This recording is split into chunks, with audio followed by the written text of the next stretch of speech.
নমস্কার, সাবনাভিক নিউজ নেটওয়ার্কে স্বাগত।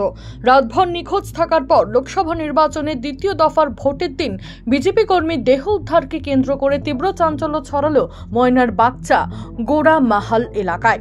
মৃতের নাম দীনবন্ধু মিদ্যা, ওই অঞ্চলের বাসিন্দা। পরিবার সূত্রে খবর, বাড়ির পাশে একটি অনুষ্ঠান দেখতে গিয়ে নিখোঁজ হয়ে যান দীনবন্ধু।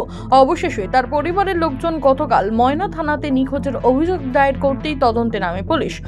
গতকাল রাত্রে ময়না থানার বিশাল পুলিশ বাহিনী যুবকের মোবাইল লোকেশন ট্র্যাক করে তার বাড়ি থেকে ঠিক 100 মিটারের দূরে পান বরজের ভেতর থেকে ওই যুবকের দেহ উদ্ধার করে।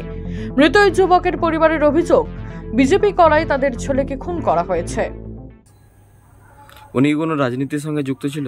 তার তো 18 বছর বয়স, তো এখন তার ভোটার কার্ডের নাম উঠে, সে রাজনীতিতে যাবে কি করে? কাউকে সন্দেহ করছেন কোনো বিষয়ে? সন্দেহ তো সবসময় হচ্ছে। কাকে কি ব্যাপারে সন্দেহ করছেন? সন্দেহ মানে সবসময় আমাদের ঘরকে হুমকি দেয়, তোদের ঘরকে মাথা আলবো। কারা হুমকি দেয়? কারা? টিএমসি লোক।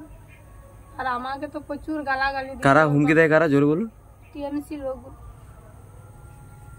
তাদের নাম জানেন? এক লোকের নাম জানেন? বলুন না। ওকে বড়াপাড়ায় ছোট বুধা আর কমল খুটিয়া, আর নামগুলো মাথায় আসছে। কি চাইছেন এখন? আমার ছেলের খুনি যেমন আমি ধরতে পারি, আমার ছেলেকে যেমন করে মেরেছে যেমন তাদেরকে যেমন ওরকম করে মারে। যদিও তৃণমূলের বিরুদ্ধে ওঠা সমস্ত অভিযোগ অস্বীকার করেছে তৃণমূল। ভোর রাতে 5টা সাড়ে 5টা নাগাদ তো একটি উদ্ধার হয়েছে আপনার বাগচা এলাকার গোড়ামহল গ্রামে। তো ছেলেটির নাম ছিল, ছেলেটির বয়স হচ্ছে 19, অর্থাৎ 18+, 19 বছরের মতো। তা ছেলেটি দেহ একটি বরজ থেকে, ওই নাম ছিল দীনবন্ধু মিদ্যা, পিতা সুধাংশু মিদ্যা। তো পাশাপাশি একটি বরজ থেকে তার দেহ পুলিশ উদ্ধার করেছে।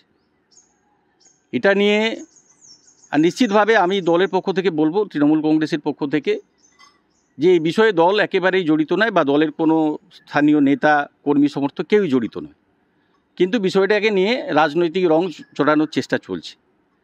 তো আমি যতদূর জেনেছি যে ওই ছেলেটির সাথে কোনো একটি স্থানীয় মেয়ের সাথে তার ভালোবাসার সম্পর্ক ছিল, পরে ব্রেকআপ থেকে এই পরিণতি হয়েছে।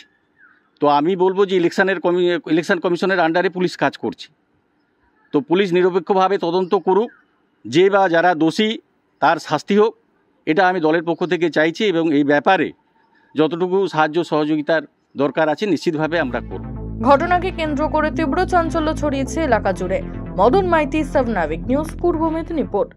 সমস্ত খবরের আপডেট জানতে লাইক করে সাবস্ক্রাইব করুন সাবনাভিক নিউজ। সেই সঙ্গে বেল বাটন প্রেস করতে ভুলবেন না। আপনাদের একটা সাবস্ক্রিপশন আমাদের জন্য অত্যন্ত মূল্যবান। জয় হিন্দ।